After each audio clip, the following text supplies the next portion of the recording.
Hello. കഴിഞ്ഞ ദിവസം നമ്മൾ ക്വസ്റ്റ്യൻ ടാഗ്സ് ആണ് അവസാനം പഠിച്ചതല്ലേ. ഇന്ന് നമ്മൾ പുതിയൊരു സംഭവം പഠിക്കാൻ പോവാണ്. നമ്മൾ സാധാരണ സെൻറ്റൻസുകളിൽ നമുക്ക് എന്തായാലും ഉപകാരപ്പെടുന്ന കുറച്ച് കാര്യങ്ങളാണ്. ഞാൻ ട്രാവലിംഗ് ആയിരുന്നു, നാട്ടിലെത്തിയിട്ടുണ്ട്. അപ്പോൾ കുറച്ച് തിരക്കിലായിരുന്നു. പിന്നെ വേറെ അപ്രതീക്ഷിതമായ കുറച്ച് കാര്യങ്ങളും വന്നുകൊണ്ട് ക്ലാസ്സുകളൊന്നും റെഗുലർ ആയില്ല. പൊതുവെ ഞാൻ തെറ്റിക്കാറില്ല എന്നറിയാലോ. ഇപ്രാവശ്യം ഒന്ന് ക്ഷമിക്കുക. ഇനി റെഗുലറായിട്ട് ഇടാൻ നോക്കാം കേട്ടോ. അപ്പോൾ ഇന്ന് നമ്മൾ പഠിക്കാൻ പോണത് 2 ഡിഫറെൻറ്റ് കാര്യങ്ങളുണ്ട് ഒറ്റ വീഡിയോയിൽ തന്നെയാണ്. അധികം അങ്ങനെ എക്സാമ്പിൾസ് ഒന്നും തന്ന് ബോറടിപ്പിക്കുന്നില്ല. കോൺസെപ്റ്റ് കൃത്യമായിട്ട് മനസ്സിലാക്കുക. ഈസി ലെസനാണ്. അപ്പോൾ തുടങ്ങാം. നമ്മൾ സാധാരണ അറിയില്ലേ, ഞാൻ എപ്പോഴും അങ്ങനെ ചെയ്യാറുണ്ട്, ഞാൻ ഇടയ്ക്കൊക്കെ അങ്ങനെ ചെയ്യാറുണ്ട്, ഞാൻ വല്ലപ്പോഴൊക്കെ അങ്ങനെ ചെയ്യാറുണ്ട്. അപ്പോൾ അങ്ങനെ ഉപയോഗിക്കുന്നത് വളരെ കോമൺ ആയിട്ട് നമ്മുടെ സ്പോക്കൺ ഇംഗ്ലീഷിൽ വരുന്നതാണ്. ഇന്ന് അതിനെക്കുറിച്ച് പറയാം. അപ്പോൾ എപ്പോഴും എങ്ങനെ പറയും? Always.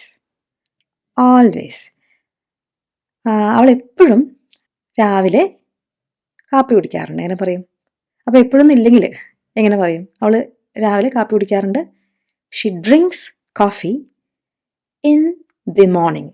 Xi drinks coffee in the morning. അപ്പോൾ എപ്പോഴെന്ന് പറയണമെങ്കിൽ she always drinks coffee in the morning. She always drinks coffee in the morning. സാധാരണ നടന്നാണ് സ്കൂളിലേക്ക് അവർ പോവാറ്, എങ്ങനെ പറയും? സാധാരണ എങ്ങനെയാണ് ചെയ്യാറെന്ന് പറയാൻ യൂഷ്വലി അല്ലെങ്കിൽ ജനറലി എന്നൊക്കെ പറയാം. അപ്പോൾ അവർ നടന്നാണ് സ്കൂളിൽ പോവാറെന്ന് എങ്ങനെ പറയും? They walk to school. അത്രയും മതി. They walk to school. സാധാരണ നടന്നാണ് പോവാറെന്ന് എങ്ങനെ പറയും? They usually walk to school. ഇനി സ്ഥിരമായിട്ട് ചെയ്യുന്ന ഒരു കാര്യം എന്താണ്? അപ്പൂപ്പനെ അമ്മൂമ്മനെയൊക്കെ വിസിറ്റ് ചെയ്യാറുണ്ട്. അവൻ അപ്പൂപ്പനെ അമ്മൂമ്മനെയും അവരെന്താ പറയുക, ഗ്രാൻഡ് പാരൻസിനെ വിസിറ്റ് ചെയ്യാറുണ്ട് എങ്ങനെ പറയും? He visits his grand parents. ഇടയ്ക്കിടയ്ക്ക് അങ്ങനെ ചെയ്യാറുണ്ടെന്ന് പറയാൻ frequently. He frequently visits his grand parents. ഇടയ്ക്കൊക്കെ വീക്കെൻഡിൽ പാർക്കിൽ പോകാറുണ്ട് ഞങ്ങൾ, എങ്ങനെ പറയും? അപ്പോൾ ആദ്യം ആ ഇടയ്ക്കൊക്കെ എടുത്ത് കളഞ്ഞിട്ട് സെൻറ്റൻസ് ഉണ്ടാക്കുക. ഇടയ്ക്ക് അല്ലെങ്കിൽ ഇടയ്ക്കൊക്കെ എന്നുള്ള വാക്കില്ലാണ്ട് ഞങ്ങൾ പാർക്കിൽ പോകാറുണ്ട് വീക്കെൻഡ്സിൽ, എങ്ങനെ പറയും? We go to the park on weekends. ഇനി ഞങ്ങൾ ഇടയ്ക്ക് പാർക്കിൽ അങ്ങനെ പോകാറുണ്ട് എങ്ങനെ പറയും? Walk often. ഇതിന് തന്നെ ഓഫൻ എന്ന് പറയാം, ഈ സൈലൻ്റ് ആയിട്ടും പറയാം കേട്ടോ. 2 രീതിയിലും പ്രൊനൗൺസ് ചെയ്യാം. We often go to the park on weekends. ചില സമയങ്ങളിൽ കിടക്കുന്നതിന് മുമ്പ് അവൾ പുസ്തകം വായിക്കാറുണ്ട്, എങ്ങനെ പറയും? ചില സമയങ്ങളിൽ എന്ന് പറയാൻ സംടൈംസ്. ഒറ്റ വാക്കാണേ. She sometimes reads before bed. ഇത്രയും സിമ്പിളായിട്ട് പറഞ്ഞാൽ മതി. ബിഫോർ ഗോയിങ് ടു ബെഡ് എന്നൊന്നും പറയേണ്ട കാര്യമില്ല. She sometimes reads before bed. കട്ടിലിന് മുമ്പ് അല്ലെങ്കിൽ കിടക്കയ്ക്ക് മുമ്പ് എന്നാണ് നമ്മളൊക്കെ വിചാരിക്കുക. പക്ഷേ ബിഫോർ ബെഡ് എന്ന് വെച്ചാൽ കിടക്കാൻ പോകുന്നതിന് മുമ്പ് എന്നാണ് അർത്ഥം. ഇടയ്ക്കൊക്കെ, പക്ഷേ സംടൈംസിനേക്കാളും കുറച്ചുകൂടെ വിരളായിട്ട് അവൻ കൂട്ടുകാരുടെ കൂടെ മീൻ പിടിക്കാൻ പോകാറുണ്ട്, എങ്ങനെ പറയും? സംടൈംസ് വെച്ചാൽ ചില സമയങ്ങളിൽ. അതിനേക്കാളും കുറവായിട്ടാണ് ഈ പരിപാടി ഒപ്പിക്കുന്നതെങ്കിൽ he occasionally goes fishing with his friends. വളരെ വിരളായിട്ടെന്ന് പറയണമെങ്കിലോ റെയർലി. ഞാൻ എൻ്റെ ഹെൽത്തൊക്കെ നന്നായി നോക്കുന്നുണ്ട്. ഞാൻ വളരെ അപൂർവമായിട്ടേ ഫാസ്റ്റ് ഫുഡ് കഴിക്കാറുള്ളൂ, എങ്ങനെ പറയും? I rarely eat fast food. ഞാൻ ഇതുമാതിരി വളരെ അപൂർവമായിട്ടേ TV കാണാറുള്ളൂ എന്ന് പറയാൻ വേറൊരു വാക്കുകൂടി ഉണ്ട്. I seldom watch TV. ഈ സെൽഡം എന്നൊക്കെ ചിലപ്പോൾ കേൾക്കാൻ പറ്റും, ആ സമയത്ത് ഇതെന്താണെന്ന് വിചാരിക്കേണ്ട. റെയർലി പോലെ തന്നെ. ഐ റെയർലി വാച്ച് TV എന്ന് പറഞ്ഞാലും ഇപ്പോൾ റെയർലിനേക്കാളും കുറവാണ്, അപ്പോൾ വളരെ കുറവാണ്, അങ്ങനെയൊന്നും ചിന്തിക്കേണ്ട. ഇതൊക്കെ ഏകദേശം ഒരു മേഖലയിൽ വരുന്ന റെയർലി, സെൽഡം. ഓക്കെ. ഇനി ഒരു സംഭവമുണ്ട്, ഹാർഡ്ലി എവർ. എന്ന് വെച്ചാൽ തീരെ ഇല്ല എന്നുള്ള പറയുന്ന എന്നൊരു രീതിയാണ് ഹാർഡ്ലി എവർ. അവള് ക്ലാസ് മിസ്സാകാറേ ഇല്ല. വല്ലപ്പോഴും അങ്ങനെ മിസ്സായി പോയാൽ ഉണ്ട്, അങ്ങനെ എന്തെങ്കിലും ഇപ്പോൾ ഒരു കുട്ടിക്ക് അസുഖം വെച്ചിട്ട് ഒരു ക്ലാസ് മിസ്സായി പോയി എന്നൊക്കെ വരാം. പക്ഷെ തീരെ അങ്ങോട്ട് മിസ്സാക്കാറില്ല ക്ലാസ് എന്ന് പറയണമെങ്കിൽ hardly ever. She hardly ever misses a class. ഇനി ഒരിക്കലും, ഈ ഹാർഡ്ലി എവർ എന്ന് വെച്ചാൽ ഇപ്പോൾ വല്ലപ്പോഴും ഒരിക്കലൊക്കെ പറ്റിപ്പോയാൽ പോയി അങ്ങനെ. പക്ഷെ ഒരിക്കലും സംഭവിച്ചിട്ടുണ്ടെങ്കിലോ ഒരിക്കലും അവൻ ചോക്ലേറ്റ് കഴിക്കാറില്ല എന്ന് പറഞ്ഞെങ്കിലോ, ഹി നെവർ ഈറ്റ്സ് ചോക്ലേറ്റ്. അപ്പോൾ ഹി നെവർ ഡസൻറ്റ് ഈറ്റ് എന്നൊന്നും പറയേണ്ട കാര്യമില്ല. നെവർ എന്ന് വെച്ചാൽ ഒരിക്കലും ചെയ്യാറില്ല എന്നുള്ള ഫുൾ അർത്ഥം അവിടെ ഉണ്ട്. ആ നെഗറ്റീവ് അർത്ഥം മുഴുവനുണ്ട് ആ നെവറിന്. അപ്പോൾ he never Eats chocolate. Clear ആയോ? ഞാനൊരു ചോദ്യം ചോദിക്കട്ടെ. ഭക്ഷണം കഴിച്ചിട്ട് അവൻ മധുരമുള്ള കാര്യങ്ങളൊന്നും അങ്ങനെ വളരെ അപൂർവമായിട്ട് കഴിക്കാറുള്ളൂ. എങ്ങനെ പറയും? He rarely eats dessert after dinner. അവർ ചെറിയ കാര്യങ്ങൾക്ക് ഒരിക്കലും കശപിശ കൂട്ടാറില്ല. എങ്ങനെ പറയും? വഴക്കിടാറില്ല. They never argue over small things. Clear ആയോ അത്? ഇനി എനിക്ക് ഇതിൽ ഇമ്പോർട്ടൻ്റ് ആയിട്ടുള്ള കുറച്ച് കാര്യങ്ങൾ കൂടെ പഠിപ്പിക്കണം ഈ ക്ലാസ്സിൽ. ഞാനിപ്പോൾ പഠിപ്പിച്ചെന്ന കാര്യമില്ലേ, നിങ്ങൾക്ക് ഏകദേശം മനസ്സിലായിട്ടുണ്ടാവണം. അത് വളരെ സിമ്പിളാണ്.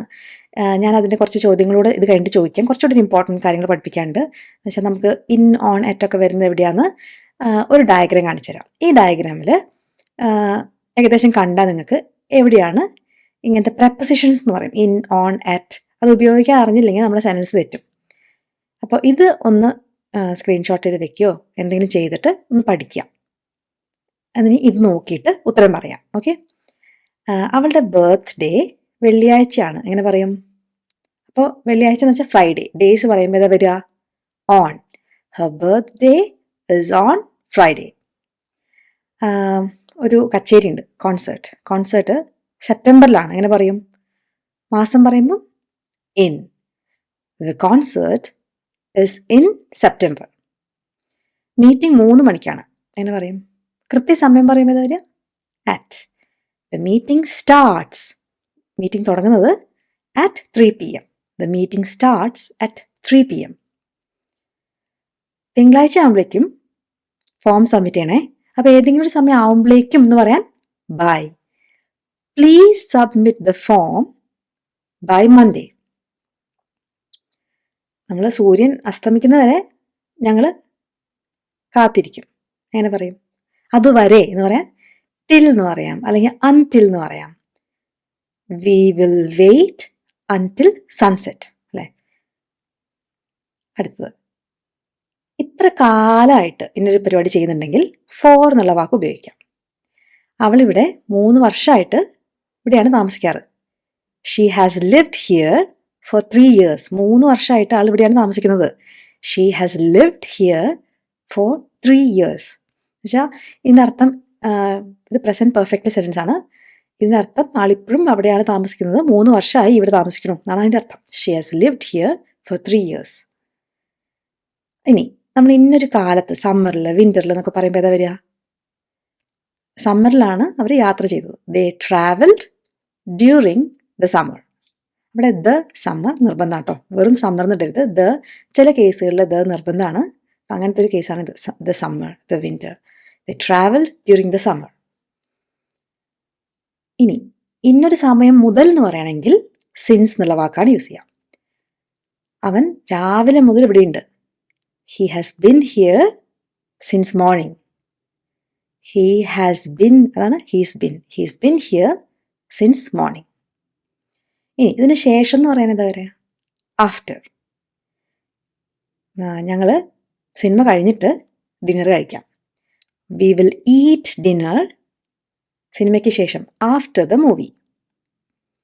അവള് സൂര്യൻ ഉദിക്കുന്നതിന് മുമ്പേ എണീക്കാറുണ്ട്.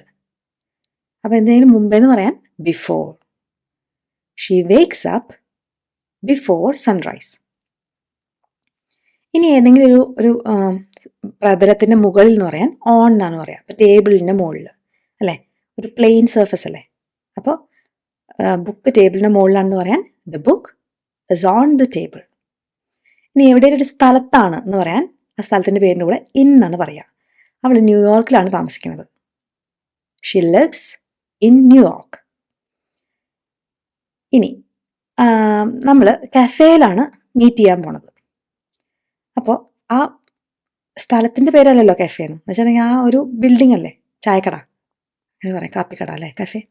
അപ്പോൾ അവിടെ ആറ്റാണ് വരിക. Will meet at the cafe. ഇനി എവിടുന്നെങ്കിലും ഒരു സ്ഥലത്ത് നിന്ന് എന്നിട്ട് ഇന്നൊരു സ്ഥലത്തേക്ക് എന്ന് പറയാൻ ഫ്രം ഇന്ന സ്ഥലം ടു എവിടേക്കാണ് പോണ സ്ഥലം അങ്ങനെയാണ് പറയാം. അവൻ പാരീസിൽ നിന്ന് ബെർലിനിലേക്ക് ട്രാവൽ ചെയ്തു എന്ന് പറയാൻ he travelled from Paris to Berlin. ഇനി എന്തെങ്കിലും ഒരു സ്ഥലത്തേക്ക് പോകാറുണ്ട് എന്നൊക്കെ പറയാൻ ആ സ്ഥലത്തിൻ്റെ കൂടെ ടു ആണ് പറയുക. ഇപ്പൊ സ്കൂളിലേക്ക് അവൾ എല്ലാ ദിവസവും പോകാറുണ്ട്. She goes to school every day. എല്ലാ ദിവസവും എവ്രി ഡേ 2 വാക്കുകളാണേ. അവര് ബീച്ചിലേക്കാണ് പോണത്, എങ്ങനെ പറയാ? They are going to the beach. ഇത് നിനക്കുള്ളൊരു ഗിഫ്റ്റാണ്, എങ്ങനെ പറയും? അവിടെയാണ് നിനക്ക് വേണ്ടിയുള്ളത് എന്ന് പറയാൻ ഫോർ എന്നാണ് ഉപയോഗിക്കാം. This gift is for you. ഈ പുസ്തകം ഞാൻ എൻ്റെ അനിയന് വേണ്ടി വാങ്ങിച്ചതാണ്. അപ്പോൾ ഒരാൾക്ക് വേണ്ടി അല്ലേ, നിനക്ക് വേണ്ടിയുള്ള ഗിഫ്റ്റ്, അനിയന് വേണ്ടിയുള്ള പുസ്തകം. I boat this book for my brother. ഇതൊക്കെയാണ് വളരെ കോമൺ ആയിട്ട് വരുന്ന പ്രപ്പോസിഷൻസ് നമ്മൾ ഉപയോഗിക്കേണ്ടത്. അങ്ങനെയാണെങ്കിൽ കുറച്ച് ചോദ്യങ്ങൾ ചോദിക്കാം. അവൾക്ക് ചൊവ്വാഴ്ച ഒരു മീറ്റിംഗ് ഉണ്ട്, എങ്ങനെ പറയും? അവൾക്ക് എന്തെങ്കിലും ഉണ്ടെന്ന് എങ്ങനെയാ പറയാം? നമ്മൾ ആദ്യത്തെ ക്ലാസ്സിൽ പഠിച്ചാ. She has A meeting on Tuesday. ഗ്ലാസിൻ്റെ ഉള്ളിൽ വെള്ളമുണ്ട്, ഗ്ലാസ്സിൽ വെള്ളമുണ്ട്, അതെങ്ങനെ പറയും? ഇൻ ദ ഗ്ലാസ് എന്നാണ് ഉപയോഗിക്കുക കേട്ടോ. എന്തെങ്കിലും ഒരു സാധനത്തിൻ്റെ ഉള്ളിലാണെങ്കിൽ ഇൻ എന്നുള്ള വാക്കാണ് ഉപയോഗിക്കുക. There is water in the glass. അവൻ പഠിക്കാൻ പോയിരിക്കുക എവിടെ? ലൈബ്രറിയിൽ, എങ്ങനെ പറയാം? ഹീ സ്റ്റഡിയിങ് ലൈബ്രറിയിൽ എന്ന് പറയാൻ ആ ഒരു ബിൽഡിങ്ങിൻ്റെ ഉള്ളിൽ, അറ്റ് ദ കഫേ പോലെ, at the library. He studying at the library. ഇനി എവിടെയെങ്കിലും നിന്നും ഒരു സ്ഥലത്തു നിന്നും വന്നൊരു സാധനം, അത് പറയാൻ ഇപ്പോൾ ഈ ലെറ്റർ എൻ്റെ ഫ്രണ്ടിൽ നിന്നും വന്നതാണ് അങ്ങനെ പറയില്ല മലയാളത്തിൽ അല്ലേ? ഫ്രണ്ട് അയച്ചതാണെന്നുള്ള രീതിയിൽ ഇങ്ങനെ പറയാം. This letter is dash my friend. എങ്ങനെ പറയും? അവിടെ നിന്നാണ് വന്നതെന്ന് പറയാൻ ഫ്രം എന്നുള്ള വാക്കാണ് യൂസ് ചെയ്യുക. This letter is from my friend. Okay, അങ്ങോട്ടേക്ക് പോകുന്നതാണെങ്കിൽ ടു മൈ ഫ്രണ്ട്, അവിടുന്ന് വന്നതാണെങ്കിൽ ഫ്രം മൈ ഫ്രണ്ട്. മനസ്സിലായോ? അങ്ങനെയാണെങ്കിൽ നേരത്തെ നമ്മൾ ആദ്യം പഠിച്ച സംഭവമില്ലേ, അതൊരു ചോദ്യം ചോദിക്കാം. ഞാൻ വല്ലപ്പോഴേ ഷൂസ് കഴുകാറുള്ളൂ. വളരെ വിരളമായി എന്നുള്ള അർത്ഥത്തിൽ I dash wash my shoes. അടുത്തത് എൻ്റെ ഒരു നായക്കുട്ടിയുണ്ട്, അതിൻ്റെ പേര് മാഴ്സ് എന്നാണ്. അത് പോസ്റ്റ്മാൻ വരുമ്പോൾ ഇടയ്ക്കിടയ്ക്ക് കുരയ്ക്കാറുണ്ട്. Mars dash barks at the postman. ഈ രണ്ടിൻ്റെ ഉത്തരം എഴുതൂ കേട്ടോ. അപ്പോൾ ഇന്നത്തെ വീഡിയോയിൽ കുറേ ഇമ്പോർട്ടൻറ്റ് കാര്യങ്ങളാണ്. ഞാൻ അധികം എക്സ്പ്ലെയിൻ ചെയ്തിട്ട് അതിനെ മുഷിപ്പിച്ചില്ല. ഇത് നിങ്ങൾ ഒരു സെൻറ്റൻസിൽ നിങ്ങൾ ഇത് പഠിക്കുക, ഒന്നുകൂടി ഇത് പറഞ്ഞു നോക്കുക കിട്ടുന്നുണ്ടോയെന്ന്. അതോടുകൂടി ഇത് ക്ലിയർ ആവും. വളരെ സിമ്പിളായിട്ടുള്ള സംഭവമാണ്, എന്നാൽ വളരെ യൂസ്ഫുൾ ആണ്. കാരണം നമ്മുടെ സെൻറ്റൻസ് ഉണ്ടാക്കുമ്പോൾ ഇതില്ലാണ്ട് പറ്റില്ല. ഓക്കെ, ക്ലിയർ ആയെന്ന് വിചാരിക്കണു. നമ്മുടെ 7ാമത്തെ വീഡിയോ കഴിഞ്ഞു. നമുക്ക് 3 വീഡിയോസ് കൂടെ ഉള്ളൂ. അവസാനത്തൊക്കെ കുറച്ച് കാര്യങ്ങളെ പഠിക്കാനുള്ളൂ. ആദ്യത്തെ വീഡിയോസൊക്കെ വളരെ ക്ലിയർ ആയിട്ട് പഠിക്കുക. അപ്പോൾ അടുത്ത വീഡിയോയിൽ കാണാം കേട്ടോ.